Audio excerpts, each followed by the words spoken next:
Was gambling Dan throwing good money after bad on fourth down? Or did an interior offensive line breakdown sabotage his aggression? Running Gibbs up the gut with backup linemen? Communication collapses on third and fourth down?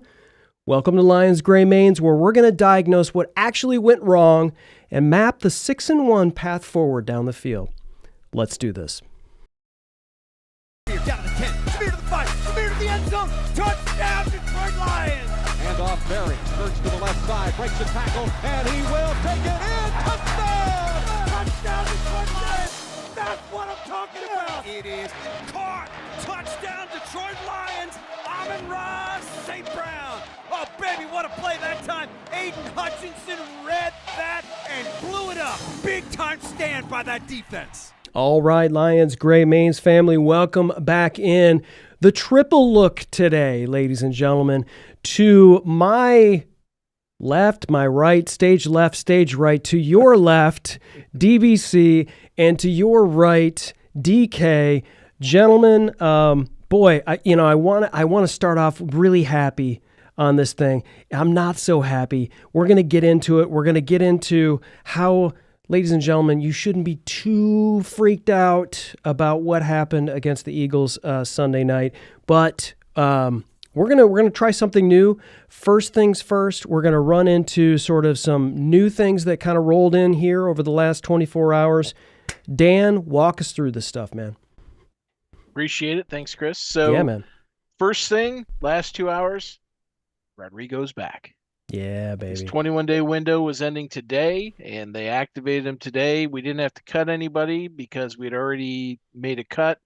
Well, actually, it wasn't a cut. It was the injured reserve. I think it was O'Connor, whose spot he ends up taking, who then was released with an injury settlement, or was Laporta, one of the two.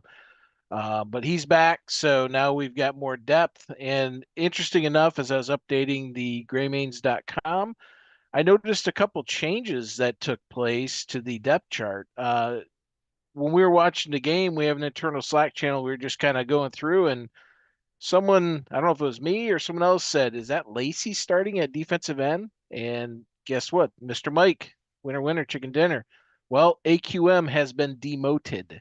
He is now on the official Lions depth chart. He is the number 2 DN behind Tyler Lacey. So I don't know if that is injury driven or if it's performance driven, but frankly, we keep talking about him. I haven't heard his name called in probably 2 or 3 weeks. I know he was injured at one point, but he is no longer the starting defensive end opposite Hutch.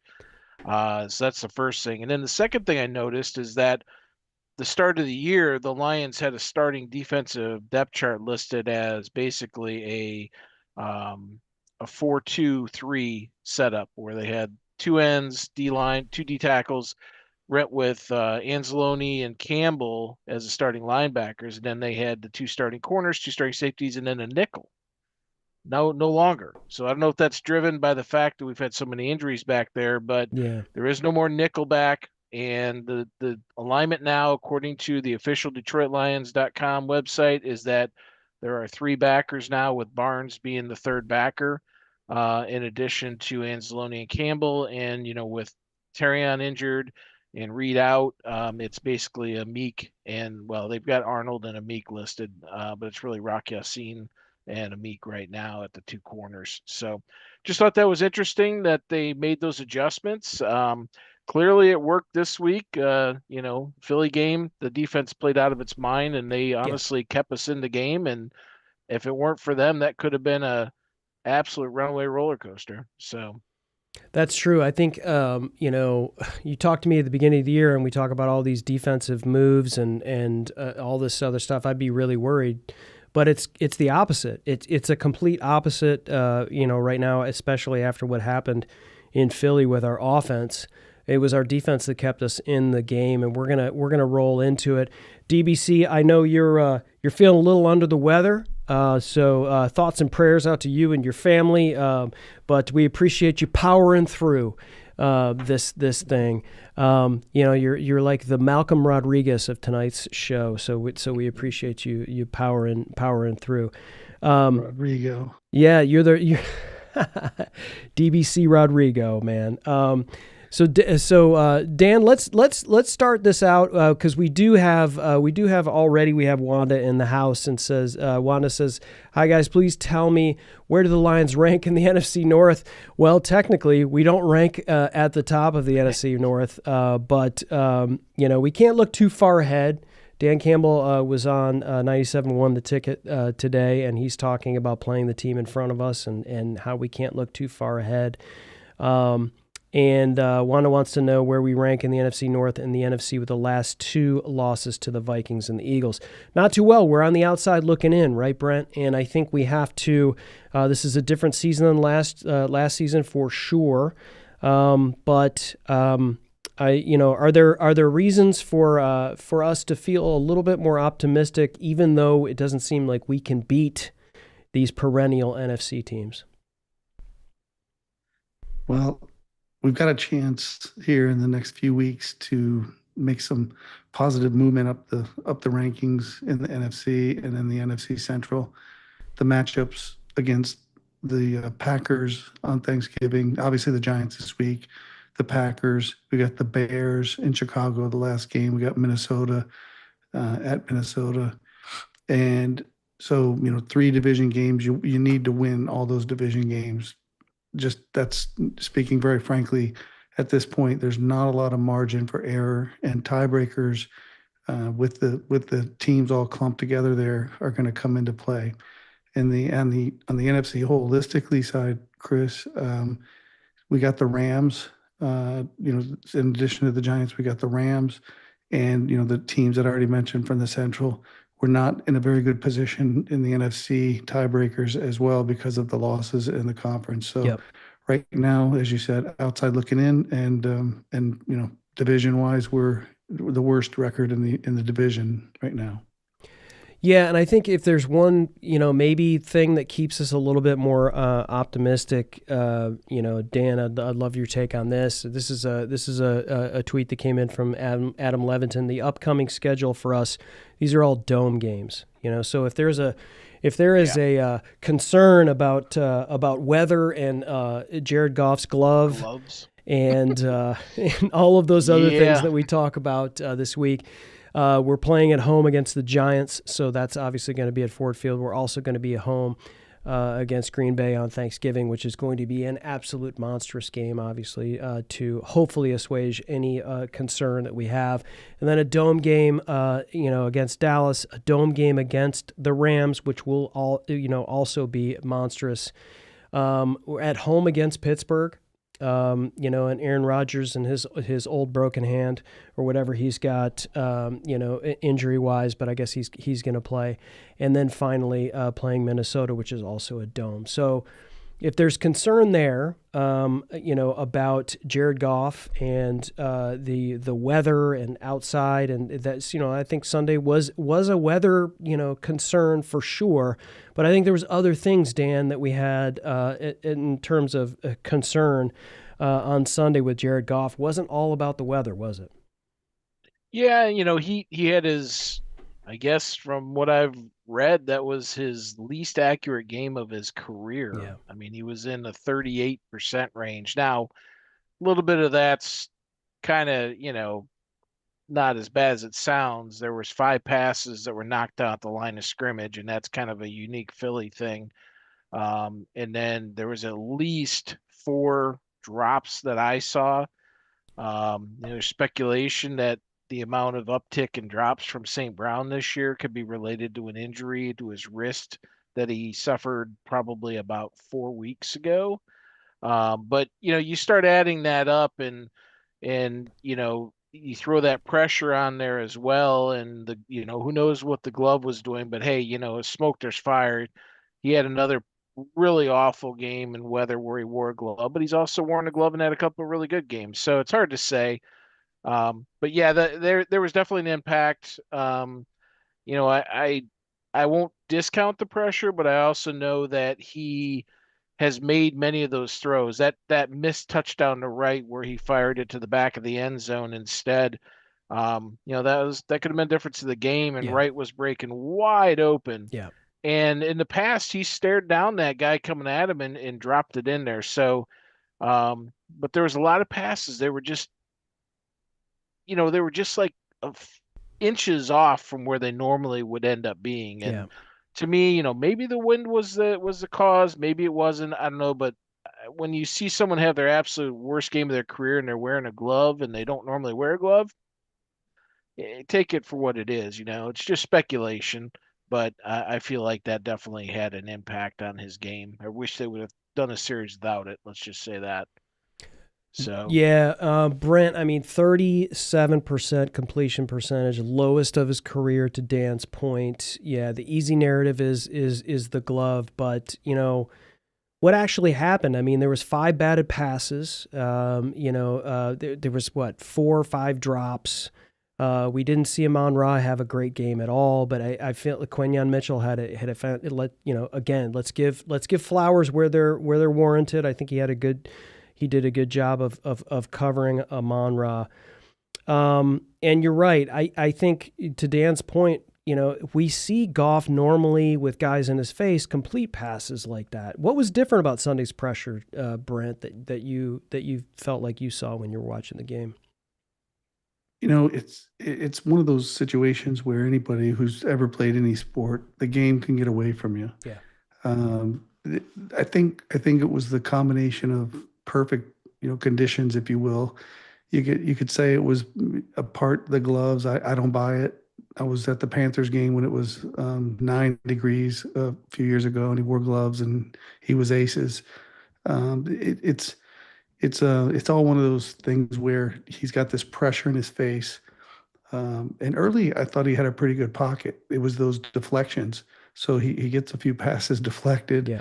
A little bit of pressure starts to come. He gets hit a few times. He gets antsy feet, and we all know Goff's biggest issue when he gets antsy feet, he is really inaccurate, and there's no two ways about it.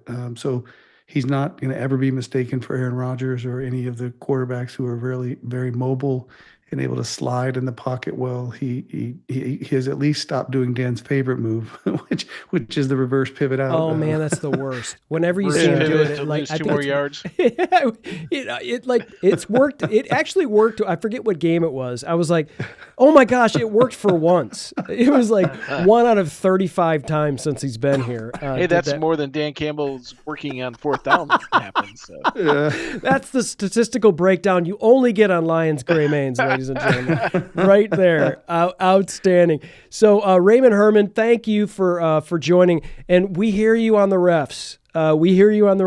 We're going to try to not get all the crying accusations that we normally get when we talk about the refs. I'm going to tell you that I believe that the Lions didn't play well enough offensively. We should not be in a situation where we can't score more than 16 points in a game, in an NFL game, right? But we had 9. But I will say, ladies and gentlemen, and I'm just going to pull this up just because my man here, Raymond Herman, thank you for joining us tonight. I think that's the first time I've seen your name. Here it is, ladies and gentlemen. There we go. It's A.J. Brown, and apparently the official said that Rock Ya-Sin had that there was some sort of interference. I have not seen one person on the internet today, yesterday, tell me that was absolutely clearly pass interference. And what happened, ladies and gentlemen, at the end of the game, we're kind of like keeping the yellow flags a little bit more tucked in than we normally do, so that it doesn't necessarily decide the game. We could go and look at that entire ball game, ladies and gentlemen, and we will see on the field pass interference calls not called that were worse than what we saw here from Rock Ya-Sin at the very end of the game when it was 16-9. Philly needed that 3rd down. That play happened, and it was the ball game. It absolutely said, okay, ball game over at that point. Now, the way our offense was playing, my guess would have been, yes, we would have scored a touchdown and then missed the 2-point conversion and then lost the game, right? I mean, that was kind of our luck. But at the same time, it was like, yeah, wouldn't you like to at least let them have the chance, right, to do that? So that's my take. Guys, I'm just going to, Raymond, we're going to listen to you in the chat. And I knew we were going to get to this, at some point today. Your thoughts on the pass interference call. Was this like the major deciding point for the game? Not at all. I mean, look, all of America wanted to see the Lions get an opportunity to try and tie that game. That's what was taken away from the NFL fandom, right? Now, look, the what you're referencing is Nakobe Dean specifically on two plays that weren't that far apart. First, I think the first one was on, I know one was on Gibbs down the sideline where he was giving him a little bit, and the other one was on, I don't know if it was St. Brown or whoever, right? But Dean definitely had more contact than this. And this flag came out late, came out from the guy that was actually not behind the play, which is normally where that comes from. It came out from the side judge who was in front of the play. And you can see him looking at it, and then he reaches into his waistband and throws it after the pass is, by the way, totally uncatchable. And, completely disregards the fact that even if there was a small grab of the wrist, the reason there was a grab of the wrist is because Brown pushed off to create the separation to try and lunge at a pass that was like basically 4 feet over his head. If anything, offensive pass interference. Yeah, exactly. It was either a no call or OPI. That's really it. I mean, that's what Collinsworth said on the broadcast, and I don't agree with that guy too much, but I agreed with that. Oh yeah, and by the way, let me pause. I'm sorry to interrupt, but pause here. Typically, I'm not a big Collinsworth fan. I think that's not a secret, but I will say this: kudos to Chris Collinsworth for not protecting the shield there and saying what is everyone else was seeing, which was that was a terrible call, and he said it live on in the game. And I was shocked. I was actually absolutely shocked that he said that. He didn't give some sort of placating, verbiage that makes everybody feel okay. But come on, what are we seeing? He just outright said that was a terrible call. So, sticking, he's got some grapes there. So kudos there to Chris Collinsworth. I'm not going to apologize for your announcing. But I will apologize, but kudos to you for doing that. But I'm sorry, Dan, go ahead. No problem. Yeah, and honestly, the officiating in the game was fine. This crew, overall, they stuck to what the metrics say they would do, unlike a few weeks ago where we had just some totally off the charts, contradiction to what they normally do. This crew was pretty spot on with what they normally do. Holding, I think we each got dinged with one. False starts, that was the other controversial call, was the one where their guard was tapping our guy and Tyleek said screw it and just jumped into the neutral zone and got the call. So that one they didn't agree, the announcers didn't agree with. But hey, the guy's sitting there going across line and tapping after everybody's set. That's a false start. Yeah, I don't care what you say, can't do that. So, but otherwise, I thought the officiating in the game was fine. They really did let him play, and that's where I think everybody was beef was too. Yeah. Why then? Why then? Why now? Right. You haven't done it all game. It was very clean. And by the way, I saw some stat today. I love my Lions team because they are always the ones that are coming up with the amazing stats that do not benefit them. And this stat was, I don't think they have had a defensive pass interference call going their way, meaning someone DPI'd one of our wide receivers or tight ends or backs all season. We have not had a single one. This is week 12? Really? Not a single DPI against us. Really? Now, we'll get holds, but think about it. Huh. You've got Jamo. You can't DPI the guy because you can't keep up with him. Same with Gibbs. St. Brown is so elusive. He shakes guys usually within 5 yards of the line of scrimmage, and they just can't keep up. Same with Khalif and Tesla. He's only been out there, got the ball thrown his way a few times, but we haven't had a single defensive pass interference that's been a benefit to us. So it's nuts. Right. And I'd like to see that get a little more, called. And maybe it's just our receivers are that good.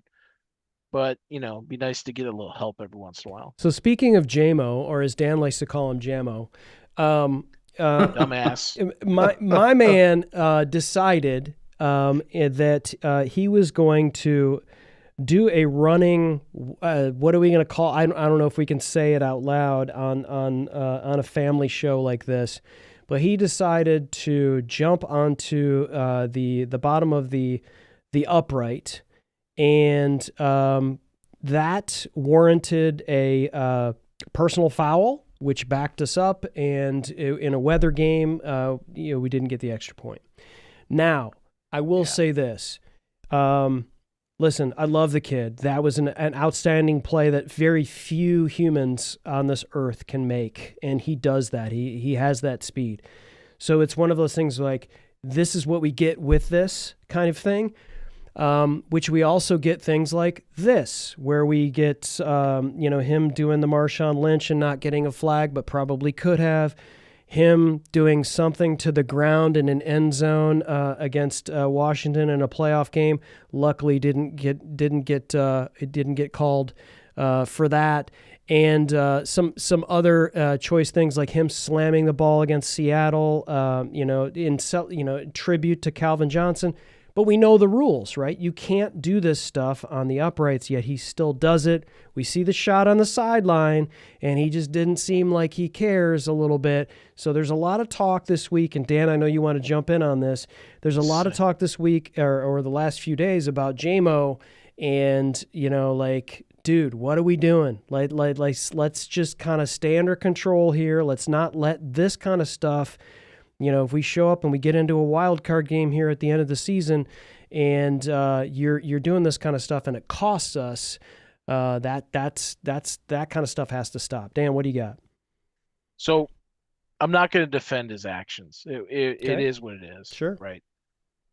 But I do have a contention about we know the rules. Because do we know the rules? The only thing that's been beat into my head as a fan, I'm 54 years old. I've been watching NFL for a long time. The only thing that's been beaten in my head as a fan related to the goalpost is dunking the ball over the crossbar. I have never heard that the entire goalpost, including the base, is off limits. Oh, yeah. The only other time I remember that is when I think it was Ocho Cinco pulled a phone out from underneath the pads one time. Oh, no, he that got was dinged for using the a prop. Saints. That was Joe Horn that pulled the Joe phone Horn, out. okay. Yeah, but he got dinged for using a prop, not for doing that. I had no idea that the goalposts are off limits was completely. A fine. They're off limits completely. I did not know that. Yeah. I knew that and it was basically the Calvin Johnson rule, amongst others, because they were dunking it, and I don't remember who it was. Someone dunked it, I think a tight end, and they bent a goalpost.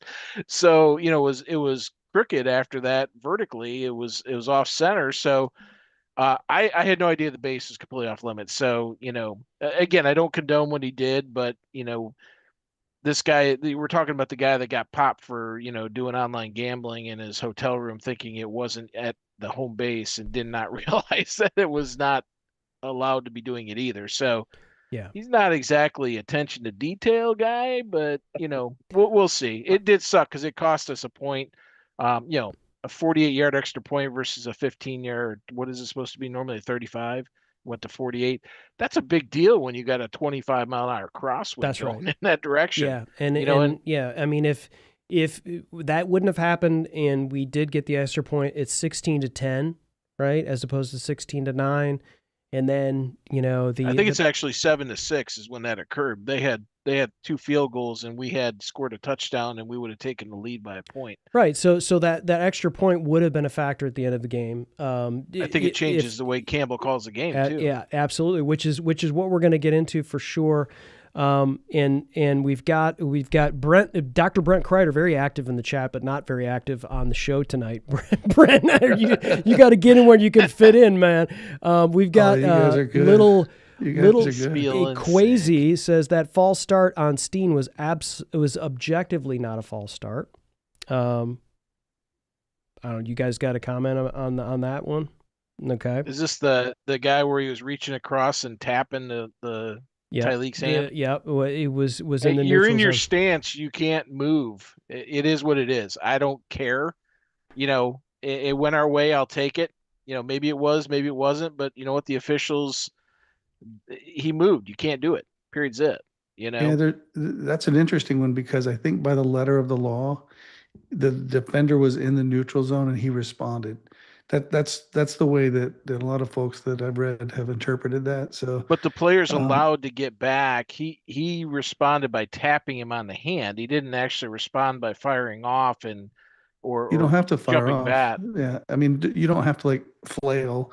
If somebody comes into the neutral zone and you just reach out and draw contact, that's supposed to be a penalty on the defense because they cause the offensive player to respond to their action movement into the neutral zone. So I mean, just like if a defender jumps into the neutral zone and comes back, but Yeah, the offensive player doesn't respond, we're then never it's going to not a see that penalty. happen again. I guarantee Yeah, that scenario is never going to happen again. yeah. So we'll But take it and I move mean, just on. letter of the law is all I was saying. I was confused at first by what happened, and then they showed this slow-mo replay of it, and he was tapping his hand. I thought that's interesting because that's probably the smart thing to do, but I don't think the refs interpreted it right. A player moving into the neutrals. Anyway, He lined up in the neutral. He didn't move into it. That's the big difference. So where I have contention with that, he put his hand down in the neutral zone. The Philly guy reached across, tapped it. He pulled his hand back and reset, and then he was flailing it around. So then Tyleek just went because he was moving at that point. I mean, it's one thing if Tyleek jumped into the neutral zone or was there and rocked forward and put his hand down in the neutral zone, then he tapped it. That would definitely what you're saying, Brent, would constitute it. That didn't happen. He was lined up off sides. The guy didn't even need to do anything, and he would have gotten a call. But likely gotten the lining up the neutral zone call. But because he tapped him, then he reset. The guy didn't stop moving after Tyleek reset. So Tyleek just said, heck, went with it. So could have been 50-50 call either way. We got the benefit of it, and that's probably the only benefit we got. So, All right, girls, you're both pretty. So here we go. My man, Mike Terry, backstage giving us all the stats. Across his entire career, college and professional, Jared Goff has played 11 games wearing gloves, accumulating 2,205 passing yards, 11 touchdowns, and 6 interceptions, while completing 60.4% of his passes.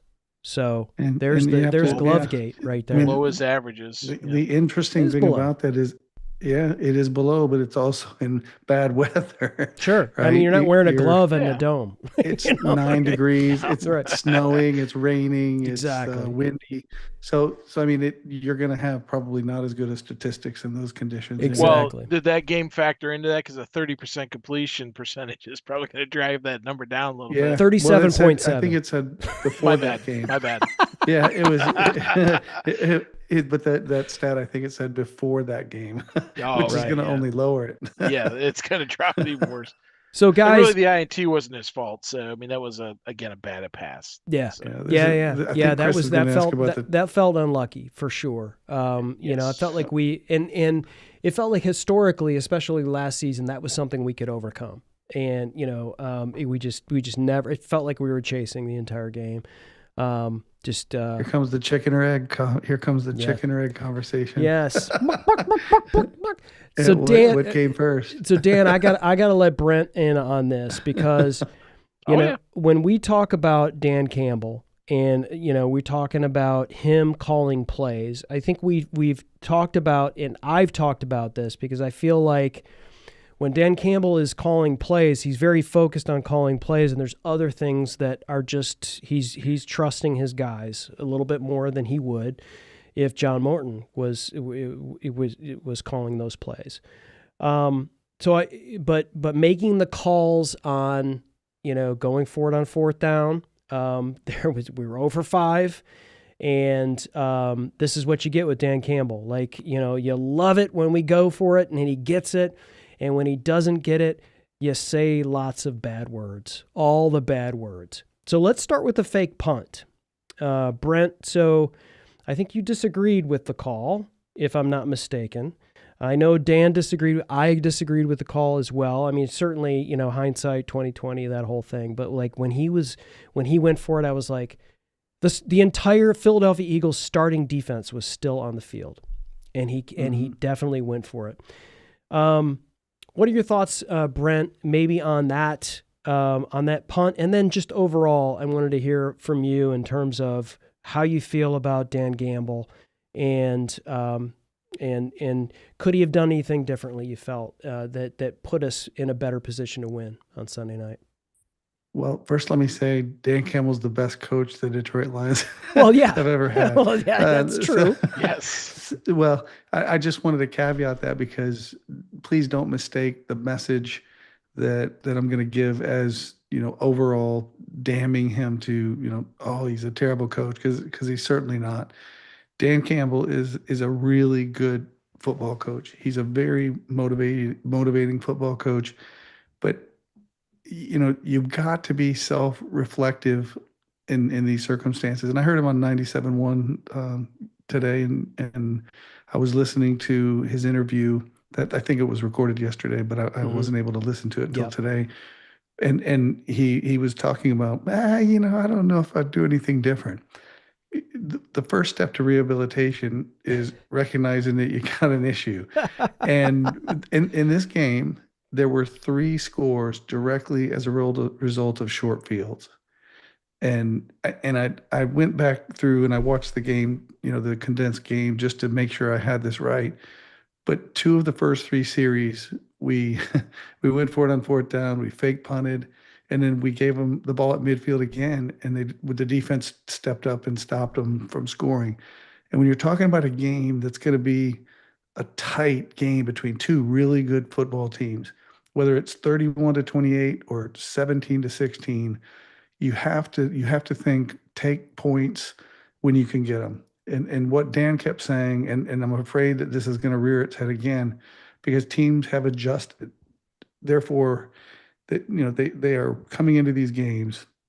They have planned for the Lions to fake a punt in their own territory, which caused me a heart attack against the Packers last year. Oh yeah. And so the situation is that you have to take advantage of points when you get them. You have to not get down 6-0 on 2 field goals, and then 6-3, and then they score a touchdown, and you're constantly trying to catch up. If you take advantage of those situations when you get them, then you're certainly gonna be in a much better situation. I'm just not a fan of always going for it on 4th down in these big games, because when you're the better quality competition that you play, the tighter the margin for error is in that. And if we had taken the opportunity to punt, not fake a field goal, pin them back, force them to go a long field, then I would say you don't give up 6 points on the first 2 drives, right, and then a touchdown right before halftime. That's just coaching 101 to me. I think early in that game, we didn't know our defense was going to have such a great game. Like, I think had that been later in the game, he would have said, you know what, we're going to punt because of this defense, that we're doing great. Our defense is balling here. I have more confidence in my defense.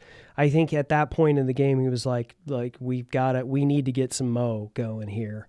And that was the reason why. And on this interview on 97.1 The Ticket, he just kind of, they asked him, they were like, Dan, you saw that the Eagles starting defense was still on the field for that punt. And he actually doubled down and he said, yeah, that's what we wanted. And I was like, it was really weird, wasn't it? Mm-hmm. It was very strange. Dan, your thoughts on that? So, I mean, look, we're going to keep going for it. It's who he is. But you know what's missing this year? And I hate to say this because it's in Chicago. What we're missing on these 4th down attempts is the creativity, right? Stewart ran right up the middle against 2 big, fat defensive tackles that they have that are very good players. I resemble that remark. They ran Gibbs up the middle against 2 massive defensive tackles. That was strike 2.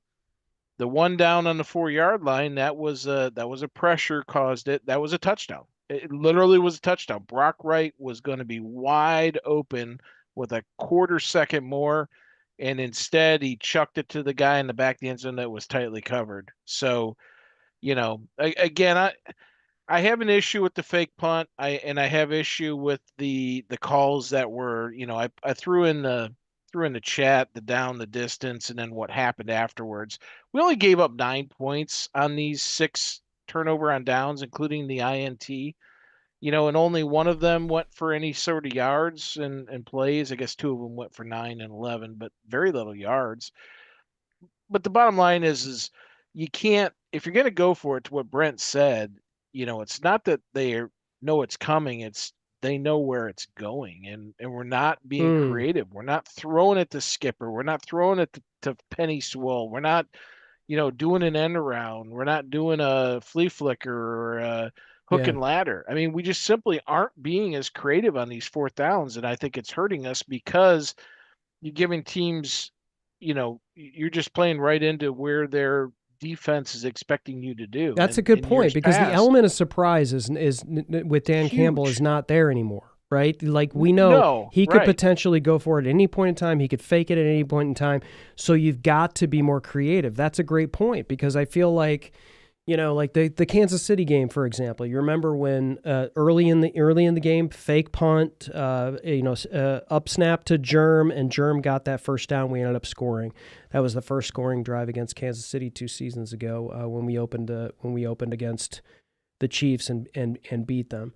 That we had the element of surprise, but that actual play call, I mean, that's a fake punt high school teams, middle school teams run. So he's got to learn to be more creative with those actual fake plays with that. So I hadn't really thought about that. It's not, how did you put it? It's not if, but what? Is that what we call? It's basically they know we're going to run it, but we're not being tricky anymore.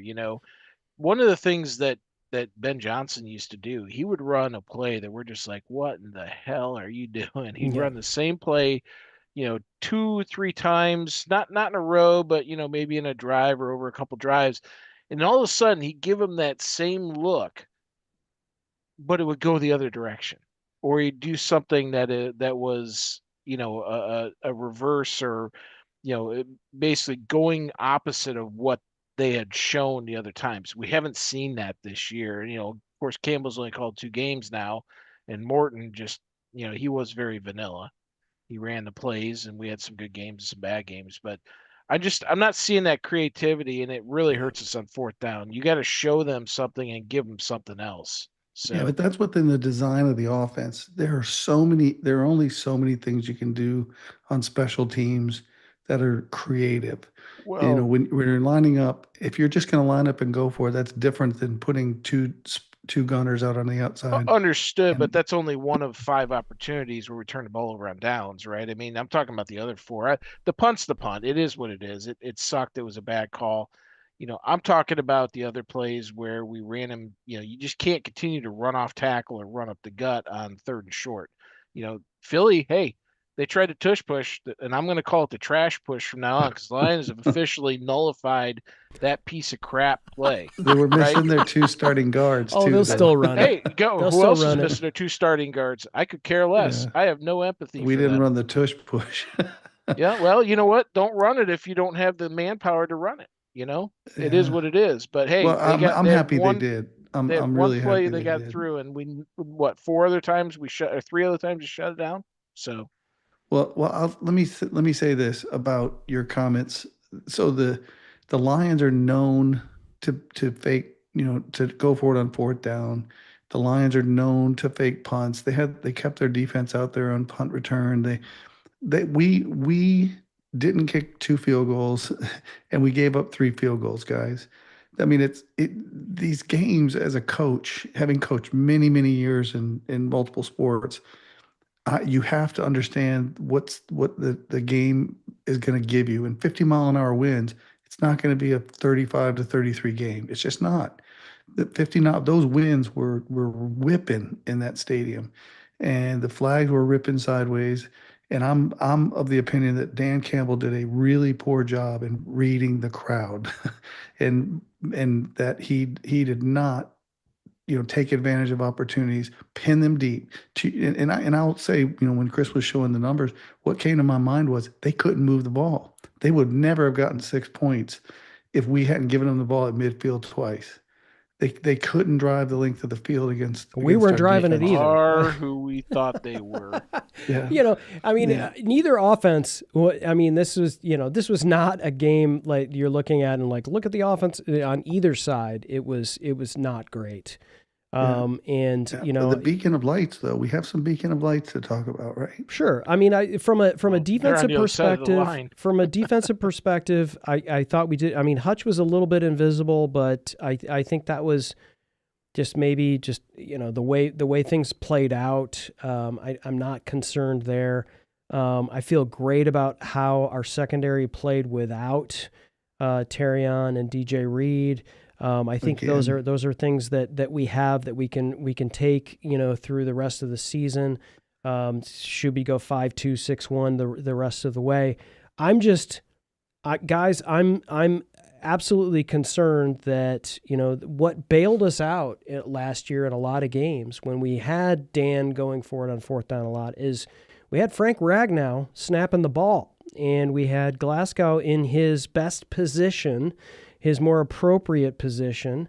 And now we're, but we don't have those guys. And, listen, there's nothing we can do about that. I miss Frank and we don't have him. And this is what it is, right? And we've got guys that are learning on the job right now in Tate Ratledge, and hopefully we'll get Mahogany back here in a few weeks. And, all these guys are learning on the job.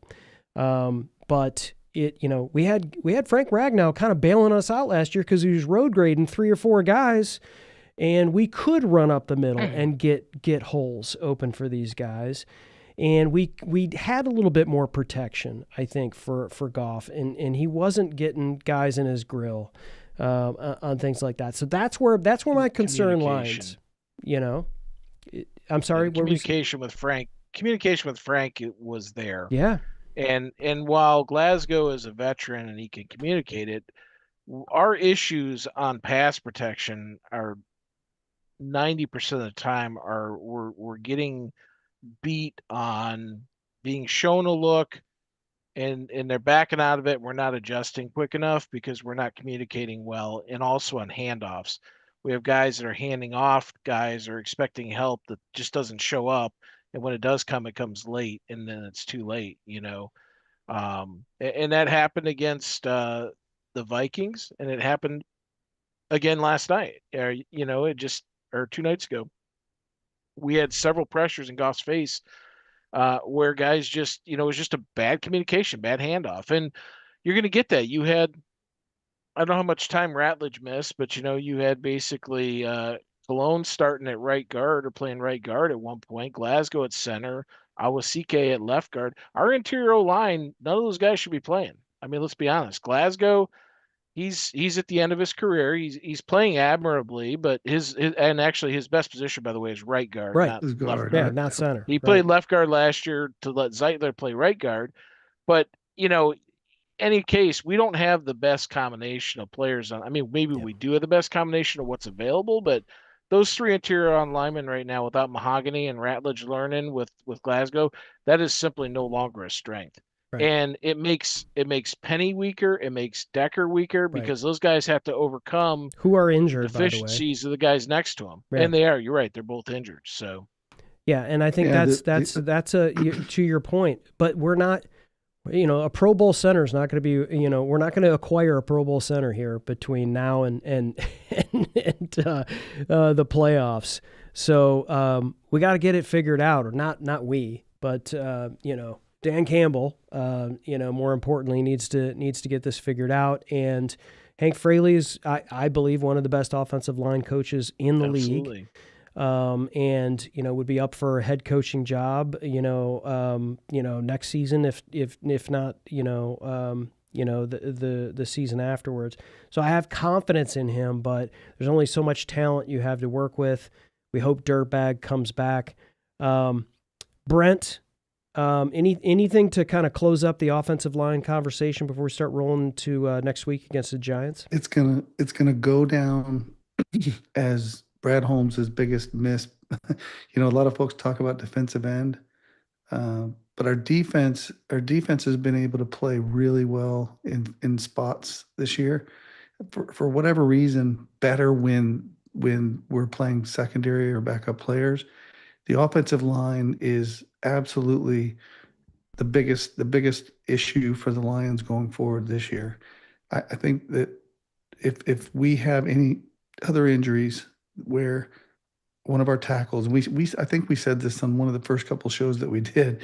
We talked about losing Penei Sewell or losing our left tackle for any period of time is catastrophic for this team. You can't lose Ragnow and then one of those guys, and losing Mahogany, because I think Mahogany was really coming on strong. I mean, Yeah. he was starting to play more consistently, and Ratledge is going to do the same next year in his second year. Yeah, And these guys certainly, are going to be better players than they are. I would say But- they're already but- good, but yeah, they'll be better. this year is going to be a rough, rocky road if we don't get this figured out here in the next few weeks, because we've got to win these next few games to a high percent. I would say the Lions, in order to make the playoffs, they're going to have to go 5-2 over these last games in order to reasonably be able to make it, because the teams that we're competing with have an advantage in the conference record and the division record, and so it's going to be a battle all the way to the end if we don't win consistently. And we ran 5 out of 6 games early in the year. We need to do the same now in order to make sure that we can get to the dance. So the team in front of us is the New York Football Giants with quarterback famous Jameis Winston, a fan favorite. I mean, the guy. I mean, he's fun. I'm sorry, he's fun. But unfortunately, he's walking into Ford Field, and you've got a team that in the Lions. I haven't looked at the line, but I'm sure it's not close. Although the Giants did give Packers some fits this past weekend, and this is an NFL football team, and but the Lions have never had back-to-back losses. We haven't had it in the last 3 seasons, and certainly not this year. So I expect a bounce back for sure. Dan, we're going to pull up the tail of the tape, which you have so graciously provided us here. The rankings, there's certainly is a lot of green on the Lions side of this in terms of rankings for a lot of positions, but it looks like the Giants, might have us beat on the NFL ranks for first downs, rushing yardage, which is interesting. Scattaboo, I'll tell you why in a second. Yeah, Scat's Scattaboo. So yeah, well, what's their rushing yardage over the last 3? Well, 3 they've played one games? extra game than us, so keep that okay. in mind. Okay. That's why they're rushing yards. I did go with the yards per game, but the rushing touchdowns and rushing yards, Scattaboo is a big part of that, obviously, right? Mm-hmm. So they do have a decent ground game. I didn't look to see, but we actually average more yards per game than they do on the ground. So. Okay. It's close, but look at their passing stats. And by the way, Jackson Dart is expected to be back in that game, not Jameis Winston. Oh, but he is coming off a concussion. Okay. So All right. who knows? But you want to look at the other side. That's the important one. Because, again, as long as we're at home, as long as we play smart, we're going to freaking smoke these dudes because their defense is hot trash. I mean, their best stat in their entire defense is their missed tackles. They're 8th in the league at 55 missed tackles. Everything is 20, 25 20s plus. and plus. Lots of 30s, lots of 32s. I mean, they're 29s. Yeah. They're just not a good defense. And that's going to help us get better quickly, even with, a damaged offensive line, assuming we don't lose to anybody else. I mean, we don't know how bad Ratledge is hurt. So if that's the case, then we should get healthy on offense this week. We'll just leave it at that. But their offense is decent, but our defense has been playing fantastic. We've shut down a lot better people than the Giants offense. So, maybe Mike can look up what their output has been the last few weeks without Scadaboo. Jameis Winston is a veteran, so he's probably going to play a little more consistent than Dartwood as a youngster. So he's going to help that team go. But yeah, Brent, you made the comment we need to go 5-2. I'm looking at that schedule and assuming we play to our potential, and that's a big ass you me situation here. We should go 6-1, and the only loss I would take in that would be against the Rams out in LA, just because it's the trip and it's the Rams are the best team on the schedule. We should beat everyone. I watched the Pittsburgh game. They end up putting up 30 plus, I think, but honestly, they look terrible. That's another team that we should be able to move the ball up and down the field on, and hold their offense accountable. I just don't see it. And as long as we play the Vikings properly, even though it's away at their house, play them like we did, or play them a lot better than we did a couple weeks ago. We know they're just they're a Jekyll and Hyde team with their quarterback situation. The Packers are starting to just implode. I know they're ahead of us in the standings because of that stupid tie, but they're imploding right now and struggling with injuries and everything else. Dallas, same situation. Yeah, they had a good game, but Dallas is an enigma. They're coming to our house this time. We're not going to have anybody getting off of Jerry Jones's bus and then going and officiating the game. So, I just don't see us losing. I think you're correct. I think the worst record we'll have is 5-2. That Chicago game is really going to be key because it is, it's at Soldier Field in the middle of basically January or December. I think it's January. Yeah, it's going to be it's cold, going to be cold, and it's going to mean a lot. It's going to stink. But look, the Bears are frauds. Do you mean literally stink or just? It may. Oh, there's a smell there. but the Bears, much like New England, are everybody's darlings right now. They're playing last place schedules. I mean, they have a upcoming schedule that's going to test them and potentially knock them from the ranks of being the NFC North leader. They've got some very tough teams coming up, including the Eagles and the Packers again. And so we'll see where it shakes out. But, at the end of the day, I think the Lions end up on top of the NFC Central as long as we figure things out and not play stupid like we did in Philly. Well, at the Eagles, at the Packers, at the 49ers. So the Bears winning strength of victory. Sorry, Chris. Strength of victory 248. Yeah, it's terrible. Clearly, we have fans of other teams that are in the chat, and we always like to bring it. Sure. If you have guts to come on to our streams and say what you're going to say, we'll have conversations with you. So Epic Perspective says the Lions can only beat bottom tier teams. This is heavy cope. So. I mean, Epic Perspective, I don't know if you feel like, let's look at what is the easiest schedule so far. Are you sure that's not one of our fan bases? Because I've seen a lot of people panicking over the last 24 hours. It could be. Could be. Hey, listen, Epic Perspective, this is a safe space, but thanks for having the grapes to bring that into the chat. I'm not coping. I mean, I think it is what it is. It is what it is. We are fans, of course, but we're gonna talk what is right. We talk about the good. We talk about the bad on this show.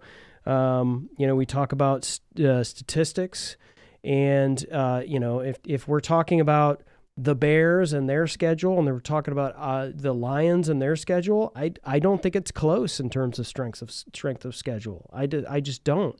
Now, eye test, the Bears can play, right? And they're certainly better than they were. But I feel like personally, and I don't know if you guys feel the same way, I think the Bears are a problem next season.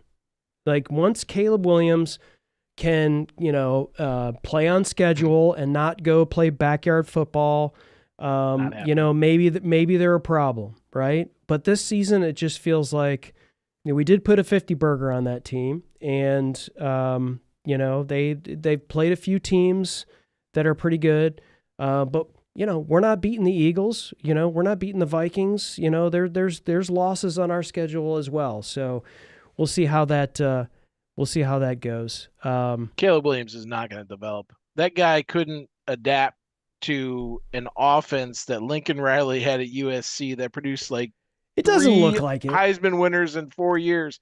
He came in and he regressed. He is not going That's to why get I'm better. saying that this season he doesn't look like a problem. I'm saying like if he improves, then they're a problem. They've got a really solid defense. Their linebackers are physical, and look, they're coached really well. So the strides that they've made, and look, you can only win the games that they put in front of you. That's the old NFL adage. And you get a last place schedule means you were last place last year, and you get an easy schedule. The Wayne Fonts effect. Exactly. Fontes. Excuse me. Fontes. But I did put a graphic in there, Chris. It might be hard for people to see, but the strength of victory of Chicago 285. The strength of schedule for the Lions to this point is 490, which is in the top 5 teams there for hardest schedules in the NFL. So anybody that would say that the Lions have played an easy schedule, they beat the Bucks. They beat some pretty good football teams to this point. So we'll see what happens these next few weeks. But I do think to Dan's analysis there, the Lions have to win more games than they lose down the stretch here to make the playoffs. And if we get healthy through the course of these few weeks, we're going to imagine having Kirby and Branch and all of our cornerbacks with the depth that has developed now. I mean, our defense could be really, really good heading into December and January. I think it's already good. I think we're really seeing good. that. We're seeing that with our backups, which this is great. I think we talked about this last week, Brent, was that these backups are getting real reps, are getting, Rocky Sin and Amik. Amik is our nickel. Like he's not even supposed to be playing on the outside, and he's been great. And he's been absolutely great. And so, and then you've got, the Legion of Whom. And so defense, I don't know how to act, to be honest. Like our defense is actually, not something I'm very concerned about. It's the interior of the offensive line generally that's, and how Campbell is going to work with that and how he's going to manage that whole thing, because we're not getting, we may get Mahogany back and that's going to help. But outside of that, how are we going to maneuver there offensively against teams, especially we make it in wild card, playoff, whatever, and then we've got to go on the road and play Philly again, or we got to go on the road and play a team that can clip us. And I think that's my concern right now is the middle of the offensive line, because I don't feel like we have the cavalry coming, like injured guys coming back, or any, obviously free agents or trades. That's off the table at this point. These are the guys that we got, and we got to make it work with the interior of the offensive line. So hopefully, MCDC and Hank Fraley, and John Morton, who's on that squad too, as a part of that, are going to figure this thing out. Hey, Brandon Graham came back for the Eagles. Frank could walk through the door and be like, you know what? Let's just give it one more chance. Did you see the photo of him, like with his deer that he shot and the happy face that he had? Like, I'd never seen him more happy. Like, he wasn't that happy after a playoff win. That dude's, he's done. He's absolutely done. No, he is definitely done. But boy, it's Ratledge is probably going to be the next. He's going to take the same learning path that Ragnow did. Ragnow was a rookie at right guard, became an all-pro at center, and I see that with Ratledge happening as well. And then, hey, you guys didn't mention, we do have a reinforcement coming. His name's Miles Frazier, but he's going to be very green. But is that nastiness and that guy that played at that high level in college, he's had plenty of time to understand and study the playbook and watch film and do all that while he's been recouping. He doesn't have the live reps, but, could he give us a boost down the stretch? I mean, everybody else are they're journeymen, but they're veterans. We got a couple. I think there's a couple of kids on practice squad, but Cologne and Nice, Awasike, nice. Nice has now been pulled up. So, but we're not Yeah. talking like Manu and who was that other guy that we had that left. I mean, we did. Awasika, they cut Awasika, right? No, he's our starting left guard. What are you talking about? No, what's the other African guy's name? There was another one. Oh, Kingsley. Kingsley. He's on our Kingsley. practice Yep. squad still. I mean, we Okay. have very good veteran depth on our team, but they're not all pros. These are guys that you would like to bring in and fill in here or there, spot start maybe, but it's not guys that you're going to be able to rely on to take you the long haul, right? And so we got to hope Ratledge comes back, hope that Mahogany's leg is just more of a fracture and not a clean break. If that's the case, I would hope he'd be back, early December, ideally when he's eligible to return. Maybe Frazier comes in and gets some reps and can play and be ready to go. I mean, we saw that last year with Mahogany. What Yep. what game did he start? Was it like the week 5 Eight. where he all of a It sudden was started like week playing? week 8. Remember he had Yeah, mono. yeah, yeah. That's right. He Yeah. had mono, so that's hard to come back from because that takes a toll on your body. You got to build back up your strength But I know he played a little bit in the preseason, and Frazier has not. So, but it is what it is. We play with the hand we got. We lauded, or at least I did, Holmes for stocking the team with veteran depth across the board. And look, all it takes, we're talking about all these teams in front of us. All it takes is Stafford's back to flare up. Rams are done, Yep. right? If Stafford's back, because he's playing out of his mind. He is carrying that team right now. They are not as good as their record, but they are because Stafford is playing. He's playing as an all pro. He's playing like a guy that's looking to win, Yep. the offensive player of the year award, right?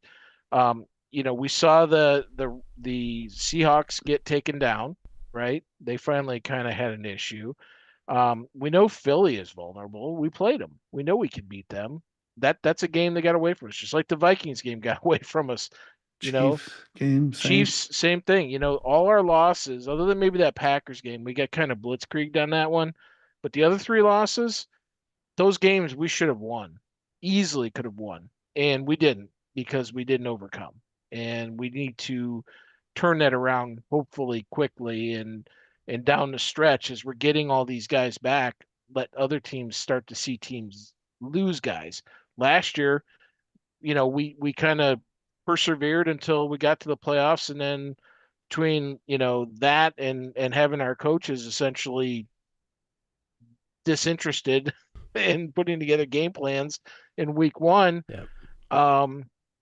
preoccupied, I think is probably a better word than disinterested. They got preoccupied, and I don't think either one of those guys were on their best game Right. and called their best game. They were too busy trying to line things up, taking calls. They weren't thinking exclusively about the playoffs, unlike the year before. And that all caught up with us. I don't think that happens this year. So I think we get healthier. I hope we get healthier.